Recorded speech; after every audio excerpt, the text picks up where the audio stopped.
Je m'appelle Élise Veyrel. Je suis ta femme. Sur l'image, Je ne vous ai jamais rencontré. Heureux. Et sa montre indiquait encore la même heure. La jeune femme s'appelait Élise Moreau. Elle avait 20 ans et, dans cette réalité, portait encore son véritable nom. Pourtant, elle connaissait l'appartement de Noé, la cicatrice sous son pouce et la manière dont il comptait les secondes lorsqu'il avait peur. À son doigt gauche brillait une alliance identique à celle de la photographie. Élise ne réclamait ni argent ni reconnaissance. Elle voulait seulement comprendre pourquoi Tu m'as promis de toujours me retrouver. N'existait pour personne d'autre. Dans l'enveloppe qui protégeait la photo, Iris découvrit le même triangle ambré que sur la clé noire sortie de la montre de Noé. Le triangle les conduisit jusqu'à un immeuble du 11e arrondissement. Le 3e étage abritait un appartement loué autrefois par Gabriel Veyrel. This is the key. Play it. Personne n'y était entré depuis 12 ans. La clé noire ouvrit la serrure sans résistance. La poussière recouvrait les meubles. Pourtant, quelqu'un était entré récemment. Élise se dirigea vers la porte du fond sans hésiter.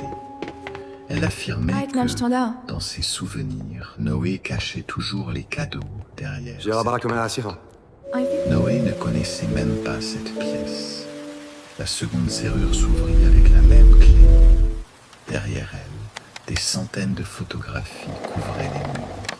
Elles montraient Noé, Élise et Iris à des âges. Tu cachais toujours les cadeaux derrière cette porte. Chaque photographie montrait une vie différente, mais toutes portaient la même fracture lumineuse dans un coin. Iris plaça son enregistreur contre le mur. Sous le bourdonnement électrique, elle entendit 2 battements de cœur désynchronisés. Élise ne se souvenait donc pas d'un mensonge. Elle se souvenait d'une possibilité volée. Au centre de la pièce, un cylindre d'ambre s'alluma.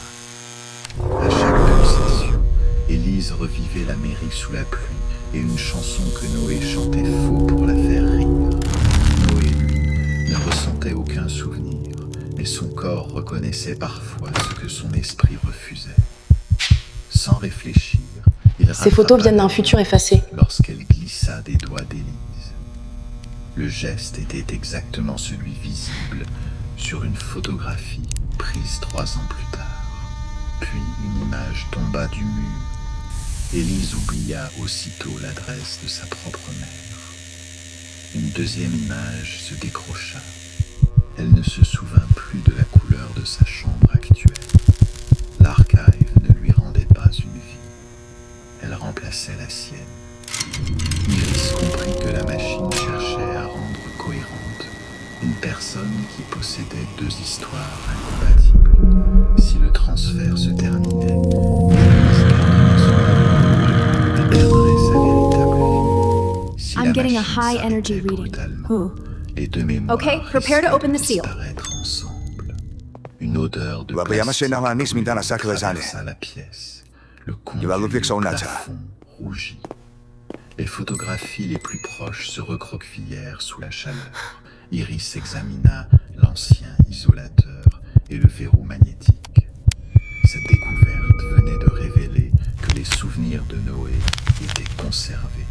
Abonnez-vous à Mémélis si vous voulez découvrir qui les avait enfermés ici. Je ne me souviens plus de l'adresse de ma mère. Traversa l'œil droit de Noé. Il vit les 60 prochaines secondes. Dans ce futur, il forçait la porte. L'ouverture alimentait le feu. La pièce se verrouille dans 40 secondes. Une flamme courait le long des photographies, atteignait le conduit, puis explosait au-dessus.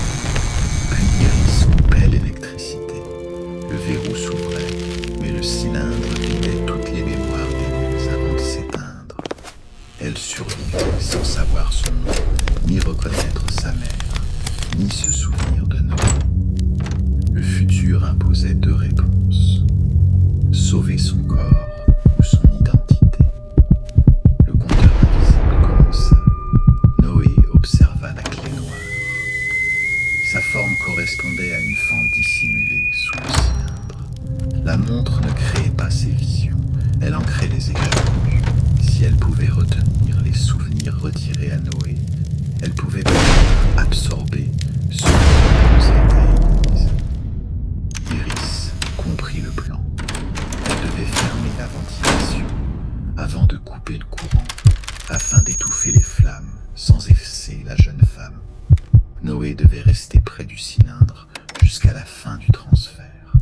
Les preuves sur Gabriel et les futurs effacés étaient enfin à portée de main. 20 secondes. Noé inséra la clé. Les fragments ambrés quittèrent les photographies et convergèrent vers sa montre.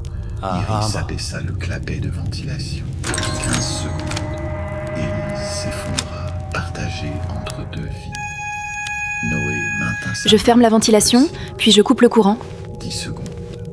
Les flammes dévorèrent la première rangée de preuves. Iris tira à l'isolateur.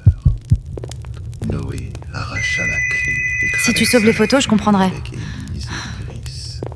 La dernière photographie brûla au moment où Iris atteignit. Je sauve la personne, pas la preuve. Le futur changea.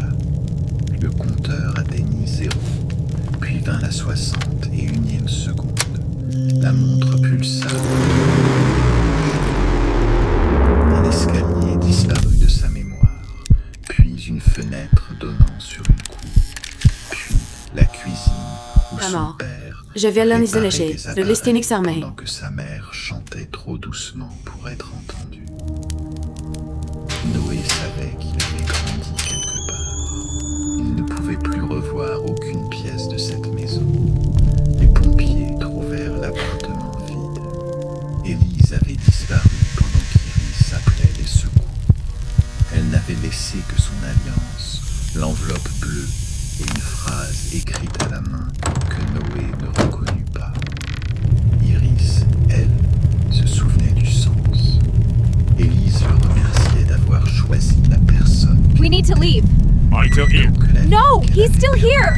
We don't have Sous le time. Come cylindre on. calciné, un morceau de plan avait survécu. Deux noms y figuraient. Le premier désignait la montre, encre V01. Le Noé, second désignait tu te la souviens de ta machine maison, Caro Arcave 0. L'enregistreur d'Iris capta alors la voix de Gabriel. Je sais seulement qu'elle existait. Il prononça une dernière règle. L'encre conserve. L'arcave réécrit. Dans la montre, un nouveau fragment. L'encre venait de conserve. s'allumer. L'archive réécrit.